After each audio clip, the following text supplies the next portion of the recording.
Chosen one, stop. Take a mental pause right here. This video, finding you at this exact second, is not a result of the YouTube algorithm. It is a result of divine alignment. If you had seen this yesterday, it would have been too early. Your spirit was not ready to receive it. If you see it tomorrow, it might be too late to catch the shift. This message carries a specific frequency locked to this exact moment in your timeline. I know why you are here. I know that lately you have felt a strange tension, a feeling like you are running on a treadmill, exhausted but moving nowhere. You have whispered to the ceiling at night, "God, did you forget me?" Hear me clearly. You are not forgotten, and you are not stuck. You have been placed in a divine holding pattern. The tower has cleared the runway, and your permission to land is inside this message. Only 1% of people possess the spiritual sensitivity to recognize the difference between a delay and a setup. If you are still watching, you are that 1%. Lock your focus. The briefing begins now. Right now, without changing your position, simply shift your attention to your breath. Do not try to change it, just observe it. Notice where the air stops when you inhale. Does it flow deep into your belly, or does it get stuck high in your chest, right around your collarbone? Most of you, if you are honest, will feel that the breath is shallow, trapped in the upper chest. You might not even realize you have been holding this tension for weeks, maybe months. That tightness you feel right now is not just biological. It is spiritual bracing. You are breathing like someone in a waiting room, listening for their name to be called, terrified that they might miss it. Your body is physically manifesting the spiritual state of your soul, which is a state of perpetual, exhausting suspension. You are bracing for impact, bracing for bad news, or bracing for a disappointment because you have been disappointed so many times before. This shallow breath is the first somatic sign that you have entered the zone I call the void. Let us be honest about where you are right now. I want to zoom into your reality. You feel like a high-performance sports car stuck in bumper-to-bumper traffic. The engine is running. The potential is there. The desire to move is screaming in your veins, but the environment around you is gridlocked. You find yourself doing what I call the car pause. You know this moment well. It is when you drive home, you park the car, you turn off the engine, but you do not get out. You just sit there, in the silence, staring at the windshield or the steering wheel for 5, maybe 10 minutes. You are not doing anything. You are just trying to switch masks. You are gathering the energy to walk through your front door and be the strong one, the stable one, the one who has it all together for your family, while inside you feel like you are crumbling. And then there is the digital torture. You open your phone and you see them. The people who started after you, but seem to be ahead of you. You see someone with half your integrity, half your talent, and half your dedication, yet they are celebrating the very breakthrough you have been praying for. And a dark thought whispers in your ear, a thought you would never say out loud in church. Ideally, you want to be happy for them. But the whisper says, "God, why them? Why is their path so smooth when mine is a battlefield? Why does it seem like the wicked are prospering while your faithful servant is being ignored?" You feel like a spectator in your own life, watching everyone else play the game while you are benched on the sidelines. But chosen one, I need you to listen to me. This feeling of being stuck, this feeling of isolation, this feeling that your prayers are bouncing off a brass ceiling, it is a lie. It is an optical illusion crafted by the enemy to make you abort your mission right before the launch. You have named this season delay. You have named it stagnation. But heaven has a different name for it. And to understand heaven's name for your situation, we must look at the blueprint of a man who felt exactly what you are feeling. Think about Joseph. We love the end of his story, the palace and the power, but we skip over the process. Psalm 105 verse 19 gives us a terrifying insight into his timeline. It says, "Until the time that his word came to pass, the word of the Lord tested him." Now, I want to unpack this because the English translation is too polite. It misses the violence of what happened. The Hebrew word used here for tested is Tsaraph. Tsaraph does not mean a paper test where you check boxes. Tsaraph is a metallurgical term.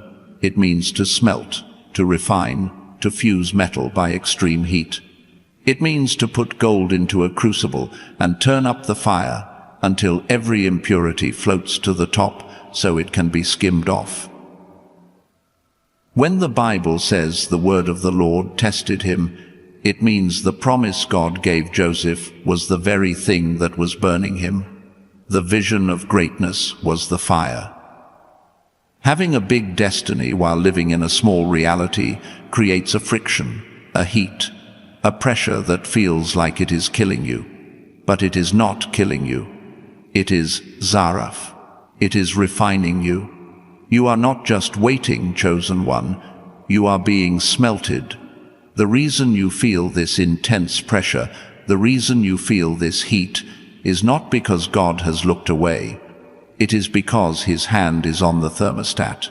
He has turned up the heat because the impurity he is removing is your reliance on human systems. He is burning away your need for validation, your need for applause, and your need for man's permission. You think you are failing because you are not moving forward externally. But internally, under the surface, the Tsaraph process is expanding your capacity. A structure that is meant to hold a skyscraper must have a foundation 10 times deeper than a structure meant to hold a tent. You are being dug out. You are being hollowed out. And that hollowing feels like emptiness. It feels like loss. It feels like being stuck. But you cannot build a tower on a surface foundation. The depth of your current struggle is the only accurate predictor of the height of your coming promotion. So, if you are feeling that pressure in your chest, if you are feeling that heat of frustration, I need you to reframe it right now. Do not call it anxiety. Call it refinement. Do not call it being stuck. Call it construction. But there is something even deeper happening here. The enemy wants you to believe you have been rejected and left behind. But God is actually doing a strategic operation that is reserved only for his most dangerous weapons. He is doing something I call the great hiding. You are not lost. You are hidden. And there is a massive difference. Why would God hide his best soldiers? Why would he cover you with his hand and make you invisible to the opportunities you think you want? The answer is locked inside an ancient concept that explains everything about why your phone has stopped ringing and why your world has gone quiet. The ancient concept that explains your silence is called active concealment. You see, throughout Scripture, whenever God prepared a major asset for a kingdom-shifting assignment, he did not put them on a stage. He put them in a cave. He put them in a pit. He put them in the wilderness. He hid them. Think of it this way. If you are holding an arrow and you want it to fly forward with maximum impact, what is the first thing you must do? You do not throw it forward. You pull it backward. The further back you pull the arrow, the more tension you create. To the arrow, that backward motion feels like a setback. It feels like it is moving away from the target. It feels like it is being restricted, held down, and stopped. But the archer knows that the backward motion is actually the accumulation of power. You are not being detained, chosen one. You are being drawn back. The tension you feel in your spirit right now, that frustration of being held in place while others fly past you, is simply the potential energy being stored up for your release. God is hiding you in what the Bible calls the cleft of the rock. In Exodus 33, Moses asked to see God's glory, and God said, "You cannot see my face and live." So what did God do? He said, "I will put you in a cleft of the rock and cover you with my hand while I pass by." Do you understand the physics of this? To protect Moses from being consumed by the sheer weight of glory, God had to hide him in a dark, confined space and cover him. Right now, you are in the dark. You are in a confined space. You cannot see what is happening outside, and you feel a heavy hand covering you, stopping you from moving. You think that hand is the enemy blocking you. But hear me, that is the hand of the Father covering you. He is hiding you because the level of glory and influence he is about to release through you is so heavy that if you were exposed to it before your character was fully solidified, it would destroy you. He is not hiding you from your destiny. He is hiding you for your destiny. But I know the question that keeps you awake at 3 a.m. It is the fear of time running out. You look at the calendar and you see the years ticking by. This brings us to a specific verse that has been preached wrong for years, and we need to correct it right now so your soul can finally breathe. Habakkuk chapter 2, verse 3. For the vision is yet for an appointed time, but at the end it shall speak and not lie. Though it tarry, wait for it, because it will surely come. It will not tarry. Now, pay attention to the word tarry. In English, it sounds like God is late. It sounds like the promise is dragging its feet. But the Hebrew text reveals a secret dimension here. The first time the word tarry is used, though it tarry, the Hebrew word is maha. Maha does not mean to be late. Maha means to linger, to question, to hesitate. It implies a time of questioning. But the second time the word is used, at the end of the verse, it will not tarry, the Hebrew word changes to akar. And hr means to be late or to miss the deadline. So here is what God is actually saying to you. The vision might seem to maha, it might seem to linger, it might cause you to question and hesitate, it might feel like it is taking too long. But I promise you, by the authority of heaven, it will not hr. It will not be late. It will not miss its appointment.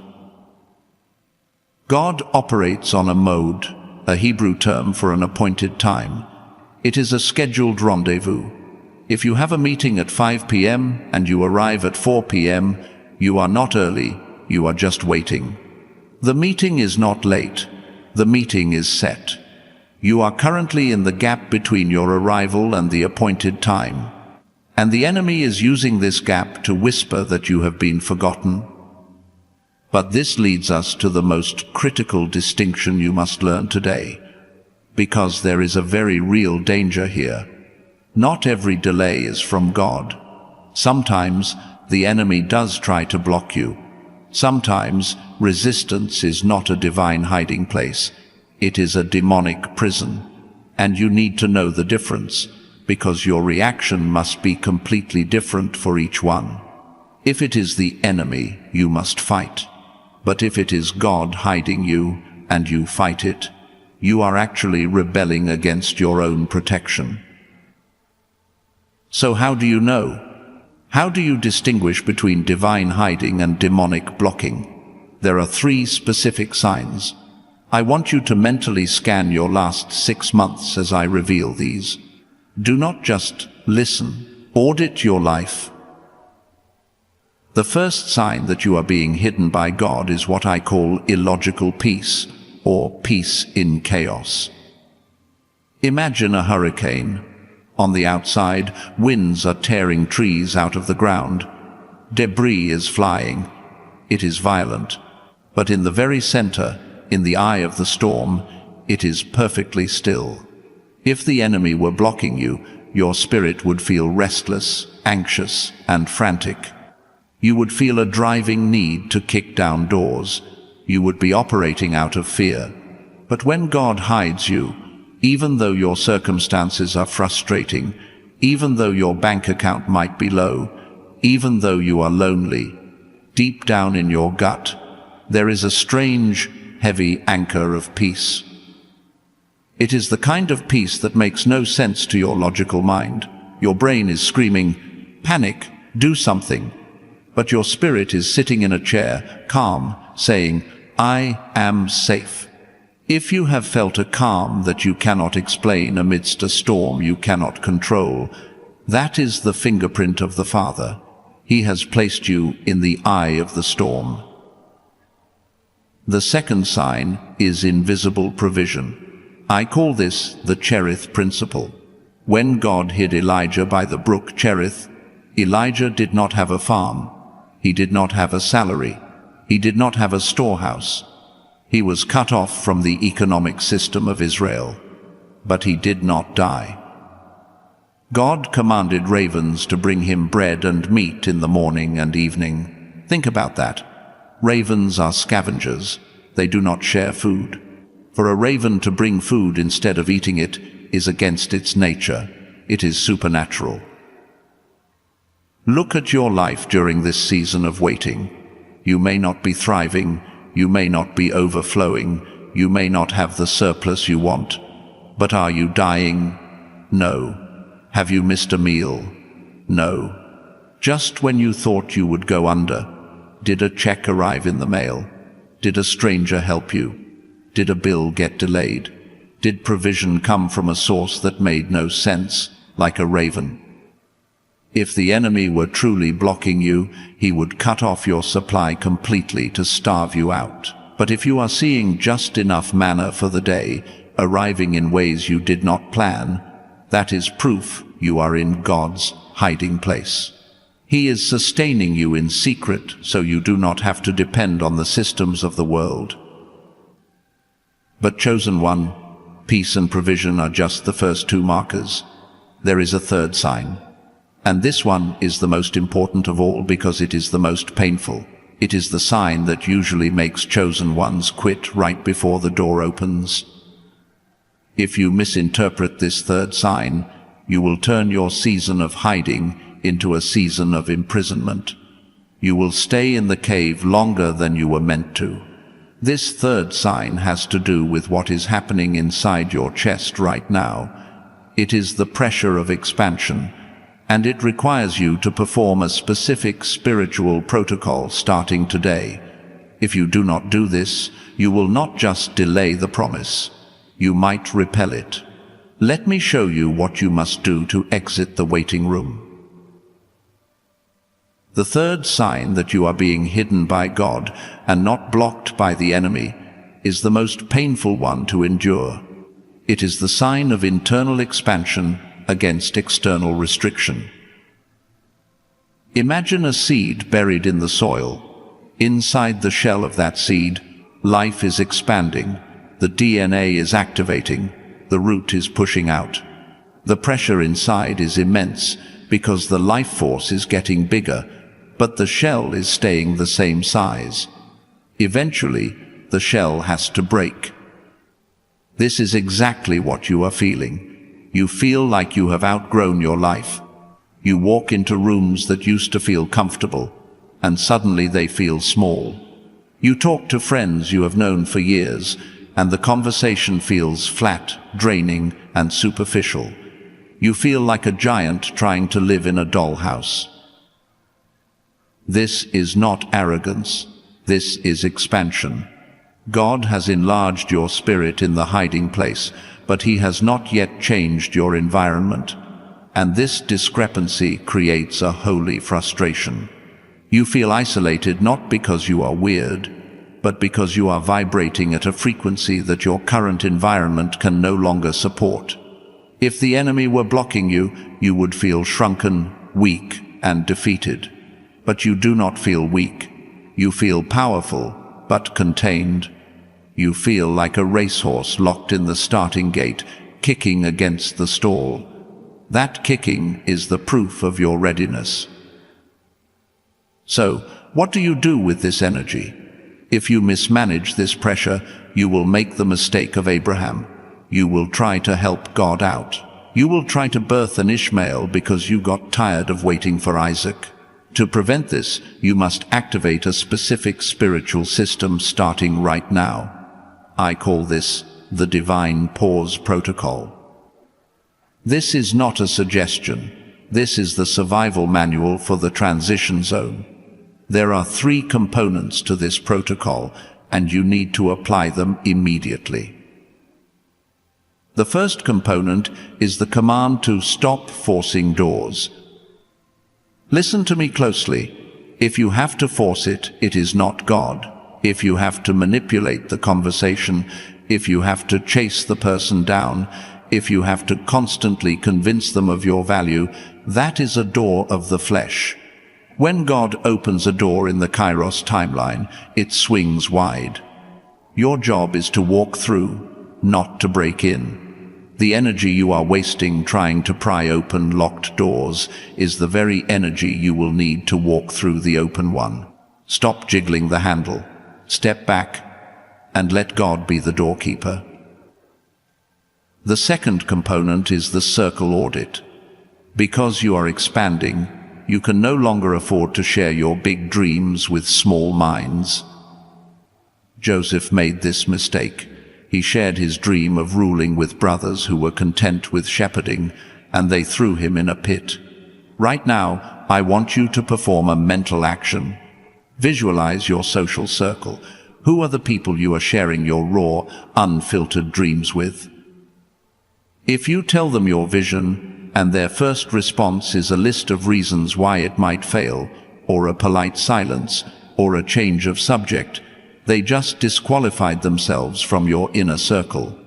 They are not bad people, but they are not midwives for your destiny. From today, you must practice strategic silence. Your dream is a seed. It needs darkness and soil to grow, not constant exposure to the light of public opinion. The third component is the most practical, and it will save your life in the next 40 days. It is the 3-day silence rule. Here is how it works. In this season of hiding, the enemy will send you counterfeit opportunities. He will send a job offer that looks good, but pays less than your worth. He will send a relationship that feels exciting but compromises your values. He will send a shortcut that promises quick relief from the pressure. When these things arrive, your flesh will want to scream yes just to escape the waiting room. But the protocol demands this. When an opportunity comes, you give no answer for 3 days. You seal your lips. I want you to visualize this right now.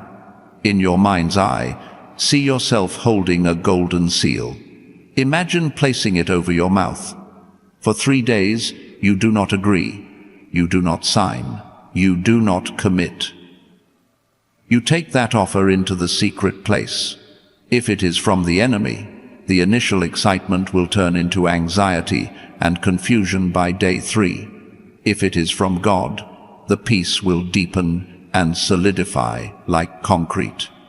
The 3-day rule protects you from making permanent decisions based on temporary emotions. Now, you might be thinking, does this actually work? Can I really afford to wait and say no when I am desperate? Let me tell you about a man I will call the engineer. He is a real person, a chosen one just like you, who was watching a video similar to this one about 9 months ago. 9 months ago, his life fell apart. He was laid off from a high-level position he had held for 10 years. His identity was crushed. The bills were piling up. The panic was real. He felt the heat of the Tsaraph fire we talked about. He was in the hiding place. About 2 weeks into his unemployment, he got a call. It was a job offer. But there was a catch. The salary was 40% less than what he was making before. The title was a demotion. But it was money. It was safety. It was a way out of the pressure. Everything in his logical mind screamed, "Take it. You have a family. You cannot afford to be proud." But he remembered the divine pause protocol. He remembered the 3-day rule. So he asked for time. He took it into prayer. And by day 2, he felt a sickness in his stomach every time he thought about accepting. He realized this was an Ishmael door. It was a trap to lock him into a lower level of existence. So, terrified and shaking, he called them back and said, "No." He turned down the only lifeline he had. His friends told him he was insane. His family was worried sick. And for the next 3 months, nothing happened. Silence. The pressure increased. The heat turned up. He had to dip into his savings. He felt like he had made the biggest mistake of his life. But he stood his ground in the hiding place. He kept breathing through the panic. And then, exactly 90 days later, his phone rang. It was not a recruiter. It was a former colleague who had started his own firm. He said, "I have been looking for someone with your specific skill set, but I did not think you were available. I do not want to hire you as an employee. I want to bring you on as a partner." The offer included equity. The salary was double what he had refused 3 months prior, and the authority level was exactly what he was built for. If he had taken the first job, he would have been unavailable when the second call came. He would have been busy building Ishmael while Isaac was knocking at the door. He is now walking in a level of abundance he never dreamed possible, not because he was lucky, but because he respected the protocol. He understood that the rejection of the good is the invitation for the best. He let the arrow be pulled back so it could fly further. This protocol is powerful. It works. But I know there is a hesitation in your spirit right now. You are listening to me, and you are nodding your head, but there is a dark, cold fear gripping your heart that might stop you from actually doing this. It is a fear you have been too ashamed to admit to God. It is the fear that says, "What if the engineer's story is for him, but not for me?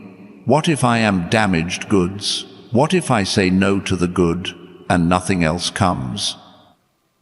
We need to drag this shadow out into the light right now, because if we do not deal with this specific fear, you will self-sabotage the moment the true blessing arrives. Let us drag this shadow out into the light, because if we do not face it, it will grow in the dark until it consumes your faith. There is a quiet, terrifying narrative playing on a loop in the back of your mind. It says that maybe, just maybe, you are not waiting for a promise. Maybe you are just damaged goods. It whispers that God has a limited supply of blessings, and he ran out right before he got to you. It tells you that you have missed your window, that you are too old, too broken, or too far behind to ever catch up. This voice tells you that the engineer's story I just told you is a fairy tale, and your reality is a tragedy. You feel like a product that has been sitting on the shelf for so long that it has expired. I want to zoom into the moment where this pain hits you the hardest. It is usually at night, when you are lying in bed, the blue light of your phone illuminating your face. You are scrolling. You see a picture. It is a friend from high school, or a colleague, or even someone you do not like very much. And there it is. The engagement ring, the new house keys, the promotion announcement, the baby bump. And in that split second, 2 things happen simultaneously. Your thumb double taps the screen to like the photo, and your fingers type, "Congratulations. So happy for you." with a string of heart emojis, but at the exact same time, your stomach drops. You feel a cold wash of sickness spread through your chest. And then the guilt sets in. You think, what kind of Christian am I? Why can't I just be happy for them? Why am I so jealous? Why am I so bitter? You judge yourself for feeling the pain, which only makes the pain worse. You feel like a fraud. You feel like you are wearing a mask of faith over a face of despair. Chosen one, listen to me. I need you to hear this in your spirit. That pain you feel when you see others succeeding is not jealousy. It is not sin. It is grief. It is what I call the grief of the gap. It is the agonizing distance between the promise you carry on the inside and the reality you see on the outside. Let me reframe this for you. If you had a small destiny, you would not feel this pain. A cup does not hurt when it is empty, because it does not have much capacity. But a reservoir, a canyon, when that is empty, the void is massive. The intensity of your emptiness is actually the proof of your capacity. The reason it hurts so much to be delayed is because you were designed to carry so much glory. That sickness in your stomach is not bitterness. It is your spiritual DNA screaming for its assignment. You are in pain because you are pregnant with a purpose that has not been birthed yet. So, stop judging yourself for the pain. The pain means you are alive. The pain means you are chosen. You are not the first to feel this. King David, the man after God's own heart, wrote his darkest diary entry in Psalm 31. We love to quote verse 15, "My times are in your hands."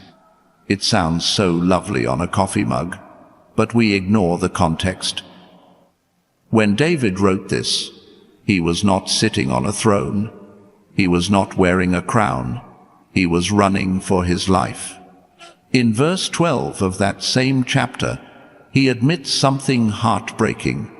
He says, "I am forgotten as a dead man out of mind. I am like a broken vessel." Think about that.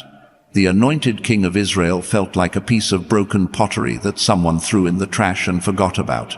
He felt exactly like you feel, forgotten, useless, discarded. And yet, from that place of total abandonment, he made a declaration that shifted the atmosphere. He said, "My times are in your hands." Note the plural, times. Not just my good times, not just my breakthrough times, but my waiting times, my lonely times, my confused times, my hidden times. David realized that his calendar was not managed by Saul or by his enemies or by his own mistakes. It was held in the hands of the Creator, and if his times were in God's hands, then even the delays were divine. I want you to perform a mental action with me right now. I want you to visualize a clock. This clock represents your timeline. It represents the years you think you have lost. It represents the deadlines you think you have missed. It represents the biological clock, the career clock, the financial clock that is ticking loudly in your ear. In your mind's eye, I want you to take that clock off the wall of your life. Feel the weight of it in your hands. It is heavy with your anxiety. It is heavy with your regret. Now, visualize yourself handing that clock over to God. Hand it to Him. Let go of it. Watch His hands take it from you. Do you feel that?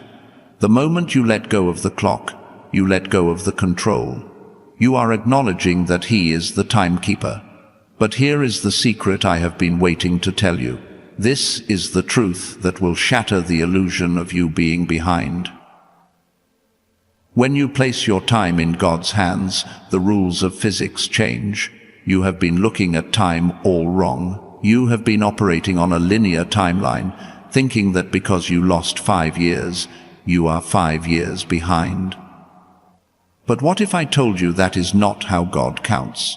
What if I told you that you have not just been waiting, but you have been charging? You have faced the fear. You have surrendered the clock. Now you are ready for the truth. The reason you have felt so out of sync with the world is because you have been moved to a different time zone entirely. What I am about to explain to you will change the way you look at a clock forever. It is the mystery of why the last shall be first.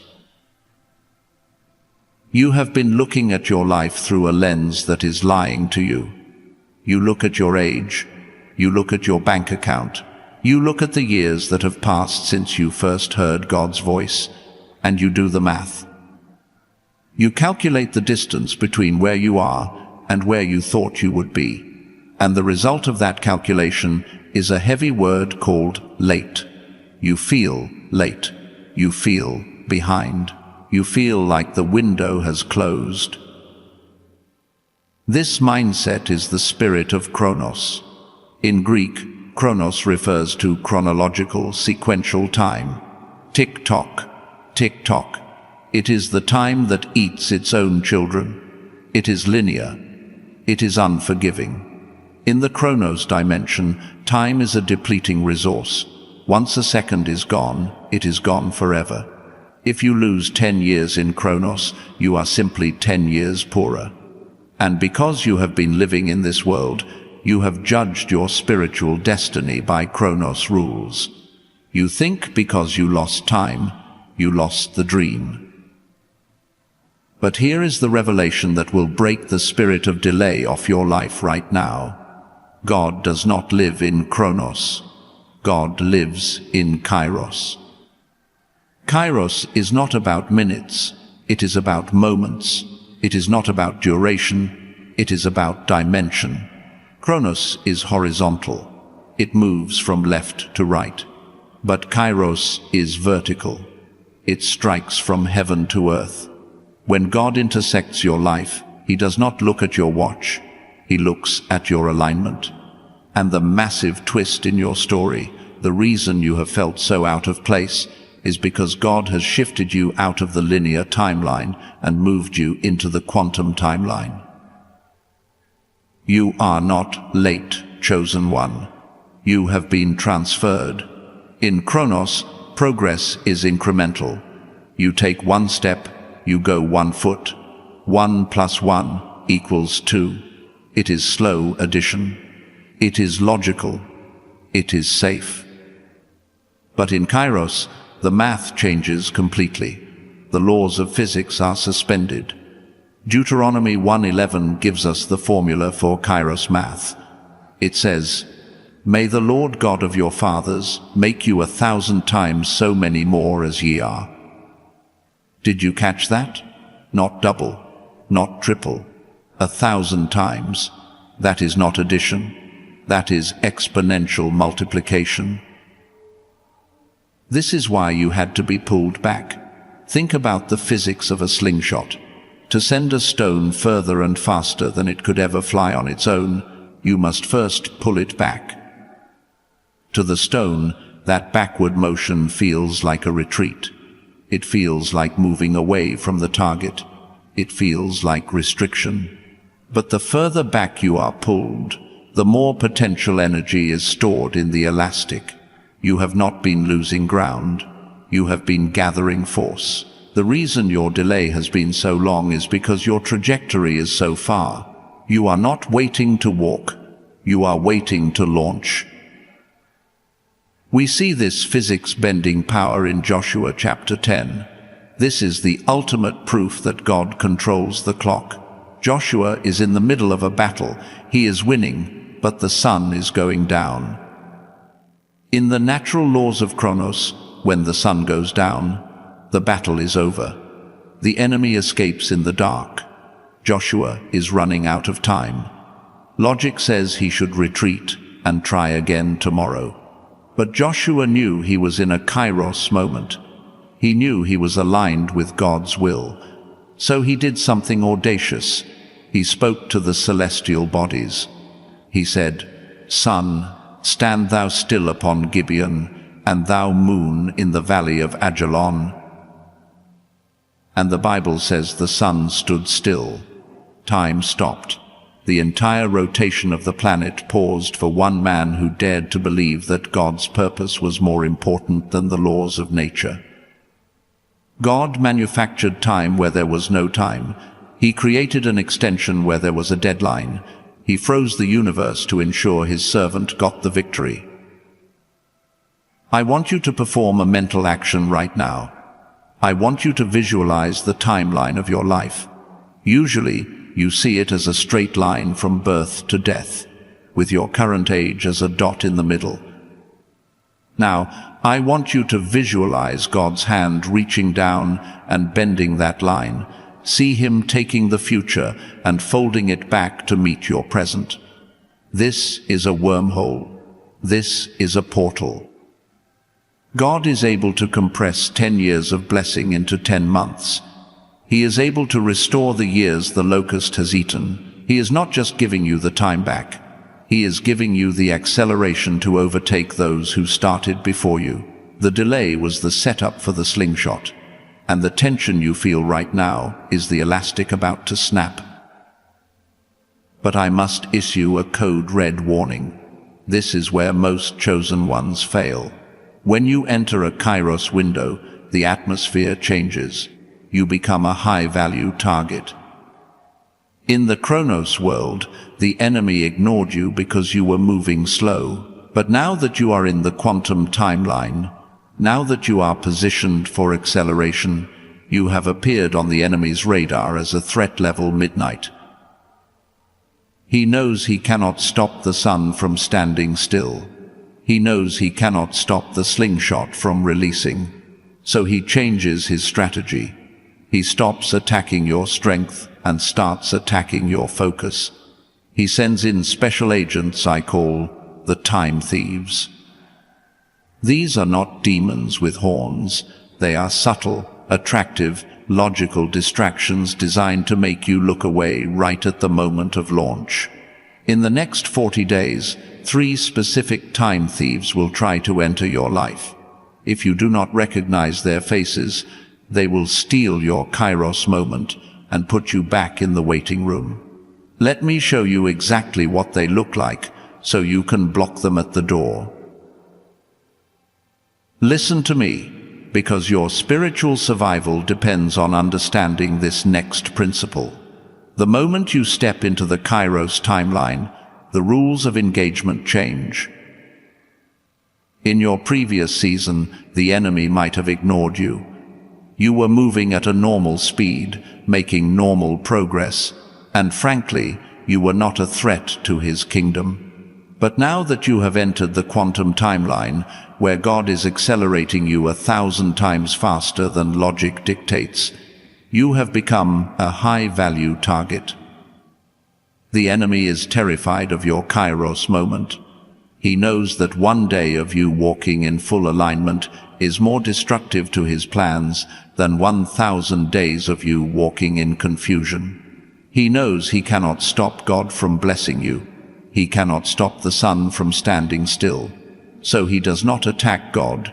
He attacks your focus. He sends what I call time thieves. These are not warriors who come to fight you face to face. Warriors are loud. You would see them coming and put on your armor. No, thieves are quiet. They are subtle. They do not want to hurt you. They want to distract you just long enough for the portal to close. In the next 40 days, you will face 3 specific thieves. I am going to unmask them right now, so you can spot them from a mile away. The first thief is the most deceptive, because it wears a face you loved. It is the nostalgia trap. Watch closely. As you prepare to launch into your new future, someone from your past will reappear. It might be an ex-partner who broke your heart. It might be an old friend who betrayed you. It might be a family member who has been silent for years. They will send a text. They will call. They will say, "I was just thinking about you," or "I miss how things used to be." You will feel a pull in your heart. You will think, maybe they have changed. Maybe this is restoration. Stop. That is not restoration. That is an anchor. The enemy is using them to tether you to a timeline that God has already cut off. If you engage with them, if you give them your time and emotional energy right now, you are voluntarily stepping out of the Kairos acceleration and walking back into the Chronos loop of your past. I want you to perform a mental action right now. Close your eyes for a second if you can, or just visualize this in your mind. See a cord connecting your navel to that person from your past. Now, visualize a sword of fire in your hand. Cut the cord. Do not explain. Do not defend. Do not negotiate. Silence is your sword. If they were meant to be in your future, they would be running beside you, not pulling you backward. The second thief is the emergency distraction. This one attacks your sense of responsibility. The moment you sit down to work on your God-given assignment, chaos will erupt. The car will break down. A crisis will happen at your current job. A drama will unfold in your family. Someone will need you urgently. It will feel real. It will feel like you have to drop everything to fix it. But you must discern the difference between a crisis and a decoy. The enemy uses the tyranny of the urgent to steal the priority of the important. He will light small fires everywhere just to keep you running around with a water bucket, so you never have time to build the foundation of your destiny. When this happens, you must use the Nehemiah response.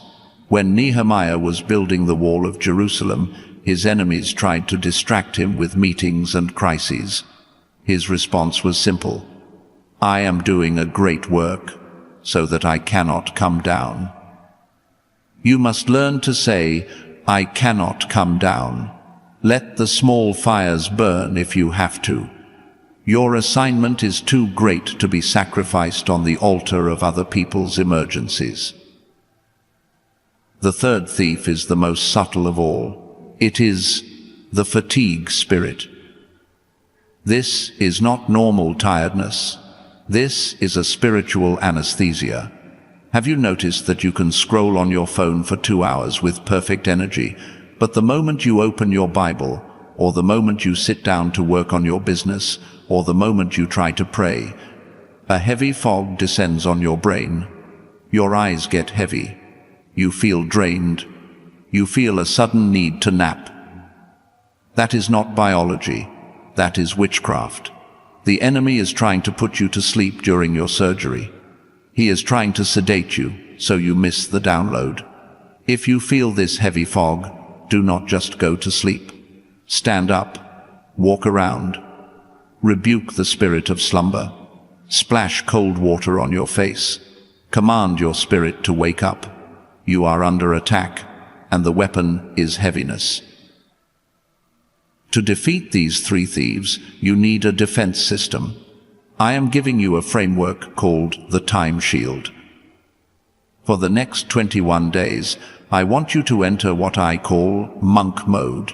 This is a period of radical focus. You are going to build a wall around your time. First, turn off all non-essential notifications. Second, tell your inner circle, I am in a season of focus. I will be less available for the next 3 weeks. Third, and most importantly, before you say yes to any request, ask yourself one question. Does this activity belong to my past or my future? If it belongs to the past, the answer is an absolute no. This sounds extreme, I know. You might be afraid of offending people. You might be afraid of missing out. But let me tell you what happens when you actually hold this shield up. I want to tell you about a woman named Sarah. She was exactly where you are. She had just entered her Kairos window. She felt the shift, and then, like clockwork, the nostalgia trap appeared.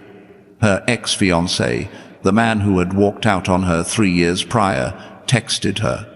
He said everything she had wanted to hear for years. He wanted to meet.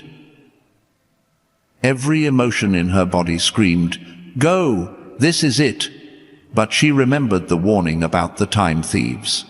She realized that he was not an open door. He was a distraction sent to stop her from walking through the real door God had just opened.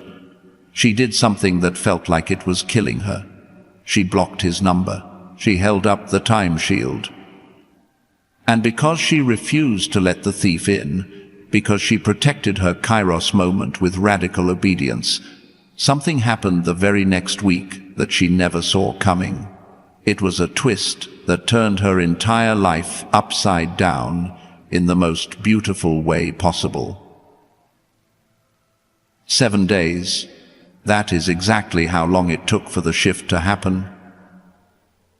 After Sarah blocked the number of her ex-fiancé, after she raised the time shield and refused to engage with the nostalgia of the past, she spent the next week in absolute focus. She felt lonely.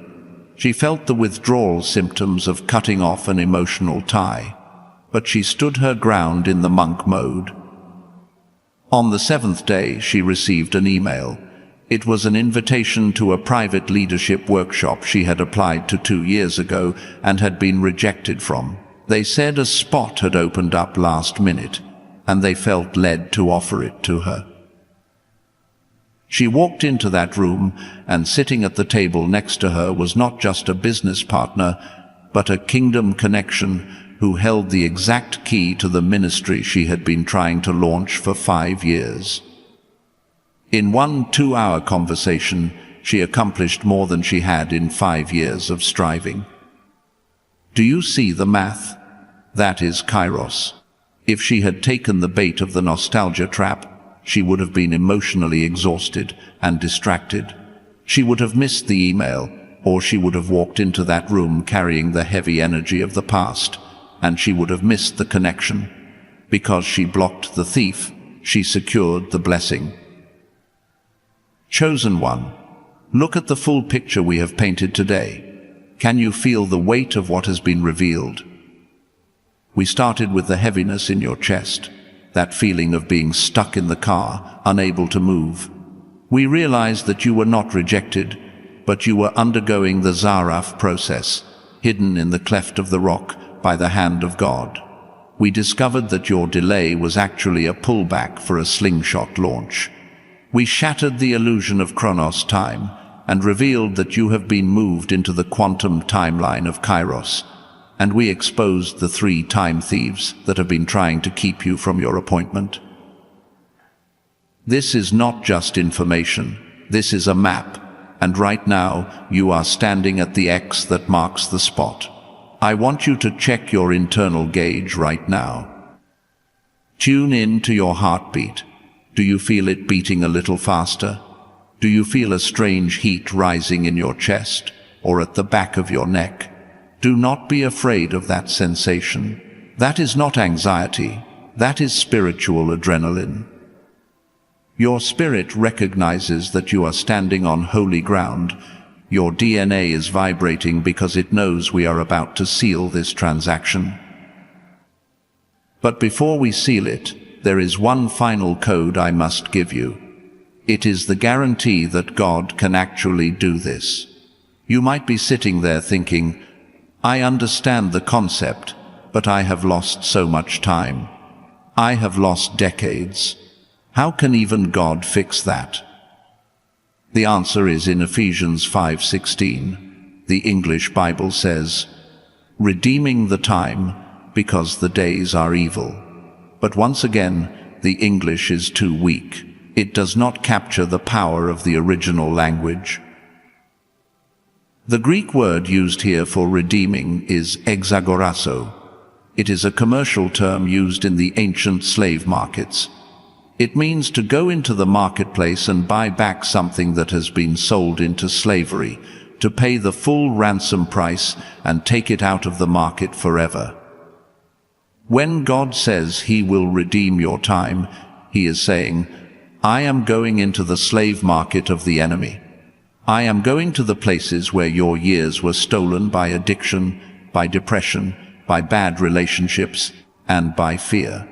And I am paying the full price with the blood of my Son to Exagorazo those years back. God is not just going to catch you up. He is going to buy back the years the locust has eaten and reinsert them into your future with interest. He is taking the trauma of your past, stripping it of its power, and turning it into the fuel for your acceleration. The teaching is finished, the revelation has been delivered, but the transaction is not complete. Information alone does not change a life. Only a seal can do that. In the ancient world, a decree by a king was just a piece of paper until it was stamped with the king's signet ring. Once the wax was hot and the ring was pressed down, that paper became law. Nothing in the universe could reverse it. Chosen one, we are about to enter the Holy of Holies. We are about to place your timeline under the signet ring of the King of Kings. This is not a passive moment. This is an activation ceremony. I need you to shift your posture. I need you to gather every ounce of faith you have left. Stop doing anything else. If you are distracted, cut it off. We are about to close the portal and lock you into your destiny. Prepare your spirit. The seal is coming. Chosen one, we have reached the summit. Everything we have discussed, the somatic pressure, the hiding place, the Kairos shift, and the warfare against the time thieves, has all been preparation for this specific second. You are not just watching a video ending. You are standing at the threshold of a spiritual portal. We are about to seal this timeline. I need you to shift your internal posture right now. Whether you are driving, lying down, or sitting, I want you to visualize your spirit standing up. In your mind's eye, see yourself rising to your feet. Straighten your spiritual spine. You are not a beggar asking for crumbs. You are a general reporting for duty in the throne room of heaven. Visualize yourself stepping onto a floor of glass. The atmosphere is heavy. The cloud of witnesses is watching. Fix your focus. Father, in the mighty, matchless, and all-powerful name of Yeshua, Jesus Christ, we come before you right now. We acknowledge that this is a divine appointment. We declare that the atmosphere has shifted. Heaven is open, the books are open, and your glory is present. We acknowledge that everything spoken over the last hour was not the wisdom of man, but the strategy of heaven. We receive it not just as information, but as impartation. We stand in agreement with your will for this chosen vessel. Father, you know this chosen one. You know their name. You know their story. You have counted every tear they cried in the car when they thought they could not go on. You saw them in the waiting room, holding their breath, wondering if you had forgotten them. You saw them fighting off the bitterness when they watched others pass them by. You saw them holding on to their integrity when it would have been so easy to compromise. They did not quit. Lord, they are still here. They are battered, they are tired, but they are standing. And because they honored you in the dark, you are about to honor them in the light. So right now, by the authority of the Word and the power of the Spirit, I seal this Kairos alignment into their spirit. I seal the revelation of the great hiding. They will no longer feel rejected. They will feel protected. I seal the divine pause protocol over their decision-making. They will stop forcing Ishmael doors and wait for the Isaac promise. I seal the time shield over their focus. I bind, in the name of Jesus, the spirit of delay. You have no authority here anymore. The lease is up. I rebuke the spirit of stagnation that has tried to keep them in the Chronos loop. I bind the 3-time thieves. The nostalgia trap is broken. They will not go back. The emergency distraction is silenced. They will not be moved. The fatigue spirit is commanded to flee. They will walk in supernatural energy. I declare that their mind is locked, their spirit is alert, and their eyes are open. Every assignment of the enemy to steal this word as soon as this video ends is cancelled right now. It is sealed by fire. It is etched into their DNA. They cannot forget. They will not retreat. And now, I do not ask, I declare.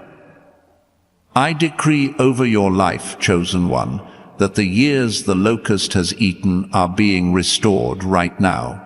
Not just returned, but redeemed. I declare a 7-fold restoration for every second you spent in the waiting room. I declare that the slingshot is released. You are moving from the background to the forefront. You are moving from the cave to the palace.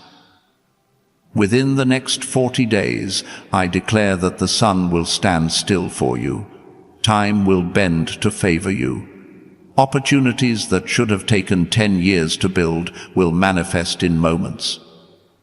Resources that were held up in the spirit realm are being released into your hands. I declare that you are becoming a magnet for the miraculous. You are moving from forgotten to unforgettable, from hidden to high definition. This is not a hope. This is a decree from the courts of heaven, and it is established. Now, chosen one, the King is asking you one final question. He is looking at you right now, and he is asking, will you carry this? Will you steward this acceleration with humility? Will you stay faithful when the spotlight hits you, just as you were faithful in the dark? If your answer is yes, I want you to scream it in your spirit right now. Do not open your mouth, but let your soul shout it. Say yes. Say I will. Say I am ready. Good. Heaven heard that. The angels witnessed it. It is recorded in the books of eternity. You have agreed to the contract. You are commissioned. You are authorized. You are sent. Go now, chosen one. You are dismissed from the waiting room. You are released from the holding pattern. The arrow has left the bow. Walk in it, own it, steward it. And when the enemy tries to remind you of the delay, you remind him of the launch. In the mighty name of Yeshua. Do not say Amen yet. Sit in this for 60 seconds. Let the weight of this glory settle into your bones. Feel the shift. It is done. Now, go.